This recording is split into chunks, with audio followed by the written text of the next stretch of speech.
হয় হয় নিশ্চয়কৈ যিহেতু আজি আমি বিহমাৰীত বিভিন্ন জাতি ধৰ্ম বৰ্ণ নিৰ্বিশেষে বসবাস কৰা এটা বিহমাৰী অঞ্চল। আজি সদৌ আমি বিহমাৰী ৰাইজে একত্ৰিত হৈ এক প্ৰতিবাদী কাৰ্যসূচী আমি হাতত লৈছোঁ।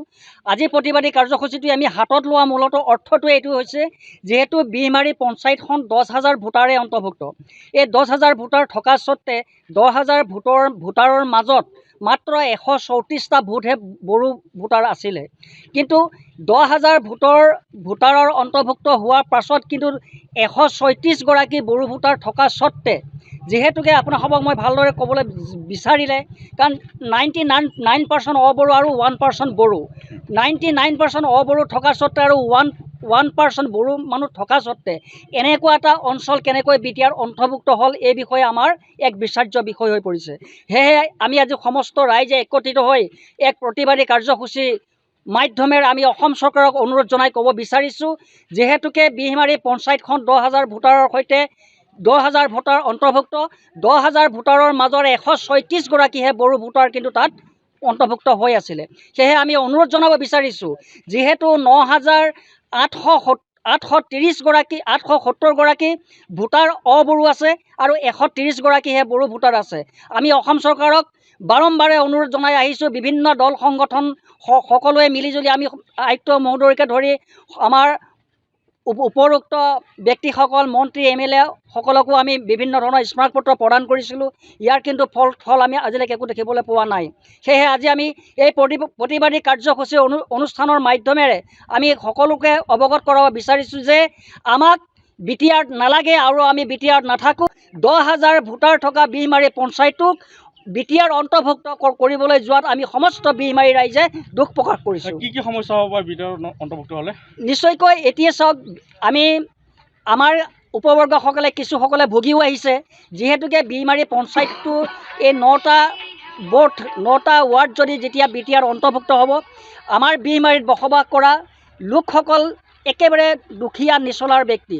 ইতিমধ্যে আপোনালোকে চাওক, যদি আজি আমি বিটিআৰ অন্তৰ্ভুক্ত হ'বলগীয়া হয়, তেন্তে হ'লে আমাৰ সতি সন্ততিৰ ভৱিষ্যতটো অন্ধকাৰলৈ যাব। অন্ধকাৰলৈ এনেকৈ যাব, যিহেতুকে আজি অফিচিয়েলি কিছুমান কাম কৰিবলৈ হ'লে আমাৰ দুখীয়া নচলা ব্যক্তিসকল ওদালগুৰি বা কোকৰাঝাৰলৈ যাব লাগিব। এতিয়া বিহমাৰীৰ পৰা ওদালগুৰিত বা কোকৰাঝাৰত গৈ DC মহোদয়ক লগ ধৰি উপায়ুক্তগৰাকীক লগ ধৰি তেখেতসকলৰ কৰণীয় কামসমূহ কৰিবলৈ তেখেতসকল সক্ষম নহ'ব। এগৰাকী ব্যক্তিয়ে দিনভৰ হাজিৰা কৰি 300 বা 400 টকা অৰ্জন কৰে। তেখেতসকলে ইয়াৰ পৰা ওদালগুৰিলৈ যাবলৈ তেখেতসকলক কৰণীয় কাম কৰিবৰ বাবে তেতিয়া 300-400 টকাই তেওঁলোকে তাত হোটেল ভাড়া দি থাকিব নে DC মহোদয়ক লগ ধৰি তেওঁলোকে কৰণীয় কামসমূহ কৰি আনিব?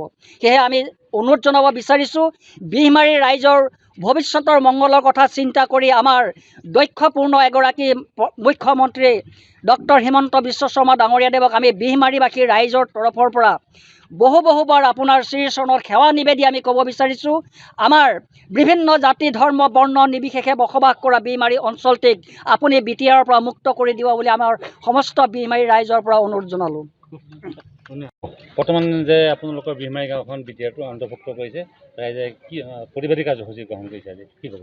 হয়, আমি আজি প্ৰতিবাদী কাৰ্যসূচী গ্ৰহণ কৰাটো আজিৰ দিনটোত আমি বাধ্য পৰিছোঁ। কিয় আগন্তুক দিনত যিমান আমাৰ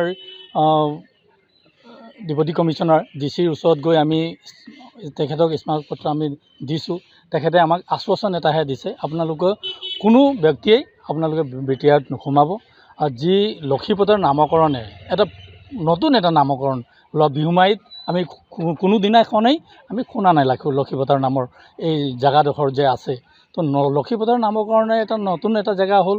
তো যিখিনি বড়ো সমাজ আছে তাত বড়োখিনি আছে, তেখেতসকলে বিটিআৰত অন্তৰ্ভুক্ত হ'ব বিচাৰিছে, কোনো কথা নাই, আমাৰ কোনো আপত্তি নাই। কিন্তু যিখিনি অনাবড় ইয়াত বিহুমাৰীত ইয়াত 100%ৰ ভিতৰত 99% অবড়ো মানুহ। তো ইয়াত এনেই আমি জনামতে সাংবিধানিক হেৰিত 80% যাত বড়ো সম্প্ৰদায়ৰ মানুহ আছে তাত বিটিআৰত অন্তৰ্ভুক্ত কৰাটো স্বাভাৱিক কথা বুলি ক'লে। তো কিন্তু ইয়াত 99% আমি অবড়ো আছোঁ, কিন্তু 1% মানুহ সমাজ এটা বড়ো মানুহৰ সমাজ আছে। তো তেখেতসকলে বিটিআৰত সোমাইছে, লক্ষীপথৰ নামকৰণ দিয়া আমাৰ কোনো আপত্তি নাই। কিন্তু আমাক এটা আশ্বাসন তেখেতসকলে কিয় দিছে? তো আমি এটা সন্দেহজনক হৈছোঁ অলপ দিন আগতে অলপ পিছত কেইদিনমান পিছতে যে বড়োসকলৰ যি নিৰ্বাচন হ'ব ইয়াত আমাৰ ড্ৰাফ্ট এটা মই পাইছোঁ 90 নম্বৰ আৰু 91 বিহুমাৰী জাৰণি আৰু বনগাঁও পূব পশ্চিম সেইটোত আমাৰ অবড়ো মানুহৰ কেইজনমানৰ নাম সোমাই অন্তৰ্ভুক্ত হৈ আছে সেইটো খুব আশ্চৰ্যজনক তেখেতে আমাৰ বিধায়ককো আমি মুখ্যমন্ত্ৰীকো আমাৰ পীয়ুষ হাজৰিকাকো তেখেতসকলকো আমি লগ ধৰি এইখিনি কথা সম্পূৰ্ণ জনোৱাৰ পিছতো আজি কিয় সেইটো হ'ব পালে মই আশ্চৰ্যজনক প্ৰকাশ কৰিছোঁ যাতে আমাৰ যিখিনি অবড়ো মানুহ আছোঁ আমি অসমত থকা যিখিনি অবড়ো মানুহখিনি আছে তেখেতসকলে বিটিআৰত নাথাকি আমি অসমতে থকাৰ ইচ্ছা প্ৰকাশ কৰিছে যেতিয়া সেইটো আমাৰ মৌলিক অধিকাৰ আৰু সম অধিকাৰ পোৱাটো আমাৰ যোগ্য আমি মানিব লাগিব যিটো মূল দাবী কি আমি এটাই দাবী আমি বিটিআৰত অন্তৰ্ভুক্ত হৈ থাকিব নিবিচাৰোঁ আমি অবড়ো হিচাপে ইয়াত আমাৰ আমি অতীতৰ পৰা যি অসমত আমি আছোঁ সেই নামকৰণে আমি থাকিব বিচাৰিছোঁ নমস্কাৰ আমি বহুত দিন ধৰি ইয়াতে 1965 চনৰ পৰা আমি বিহমাৰী বনগাঁৱত আছোঁ কোনোদিনে আমি বিহমাৰী লক্ষীপথাৰ বুলি নাম শুনা নাছিলোঁ বিহমাৰী লক্ষীপথাৰ নামেৰে নামাকৰণ কৰি গোটেই বিহমাৰী বনগাঁও বিহমাৰী পঞ্চায়তক বিটিআৰত অন্তৰ্ভুক্ত কৰা এটা চৰকাৰী ষড়যন্ত্ৰ বুলি কৈছোঁ মই চৰকাৰী ষড়যন্ত্ৰ কৰিছে ষড়যন্ত্ৰ কৰিলে বিহমাৰী বনগাঁৱৰ লক্ষীপথাৰ নামেৰে নামাকৰণ হ'ল ড্ৰাফ্ট ওলাল ড্ৰাফ্টত আমাৰ কেইঘৰমান কাৰ্বি মানুহ কেইঘৰমান আমাৰ গোৰ্খা মানুহ অসমীয়া মানুহ মিচিং মানুহ তেনেকৈ সোমাইছে এই নামখিনি তৎকালভাৱে কৰ্তন হ'ব লাগিব আমাৰ বেলেগ উত্তৰ নাই আমি এই নামখিনি তৎকালভাৱে কৰ্তন কৰাৰ চৰকাৰক অনুৰোধ জনাইছোঁ আমি বিটিআৰত অন্তৰ্ভুক্ত হোৱাতে আমি প্ৰশাসনক আমাৰ অভিভাৱক মন্ত্ৰী মুখ্যমন্ত্ৰীক সকলোকে আমি স্মাৰক পত্ৰ প্ৰেৰণ কৰিছোঁ তাৰ কোনো আমি সুফল নাপালোঁ আমাৰ ড্ৰাফ্ট আহিল ড্ৰাফ্টত আমাৰ নামো সোমাল এই ড্ৰাফ্টত থকা নামখিনি কৰ্তন হ'ব লাগে আৰু আমি বিটিআৰত নাথাকোঁ বিটিআৰৰ পৰা বিহমাৰীখন বিটিআৰৰ পৰা মুক্ত হ'ব লাগে চৰকাৰে যদি আমাৰ কথা মানি নলয় আমি জংগী আন্দোলন কৰিম আমি গোটেই পঞ্চায়তটোক লৈ আমি আন্দোলন কৰি চৰকাৰক খতিয়াই দিম যিকোনো খবৰৰ বাবে যোগাযোগ কৰক 7099017330 লগতে 7099017110 নম্বৰত